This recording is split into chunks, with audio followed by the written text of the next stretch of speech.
శ్రీశైలం జలాశయానికి నిరంతరాయంగా ఇన్ఫ్లో కొనసాగుతూనే ఉంది. అయితే ఈ నెల 5వ తేదీ ఇన్ఫ్లోతో పోల్చితే 6వ తేదీ 13,000 క్యూసెక్కుల నీటి ఇన్ఫ్లో తగ్గింది. కృష్ణా పరివాహక ప్రాంతాల నుంచి నీటి ప్రవాహం కొనసాగుతుండడంతో రిజర్వాయర్ నిండడానికి చేరువవుతోంది. ఈ నెల 6వ తేదీ సాయంత్రం జలాశయం నీటి లెక్కలను అధికారులు విడుదల చేశారు. శ్రీశైలం జలాశయంలో నీటి మట్టం పెరుగుతుండడంతో 2 తెలుగు రాష్ట్రాల్లోని రైతులు, ప్రజలు హర్షం వ్యక్తం చేస్తున్నారు. రిజర్వాయర్ త్వరితగతిన నిండితే సాగునీటిని విడుదల చేస్తారంటూ ఆశాభావం వ్యక్తం చేస్తున్నారు.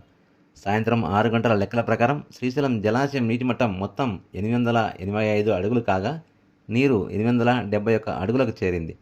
మొత్తం జలాశయం నీటి సామర్థ్యం నిల్వ 215 టీఎంసీలకు గాను 149 టీఎంసీలకు చేరుకుంది.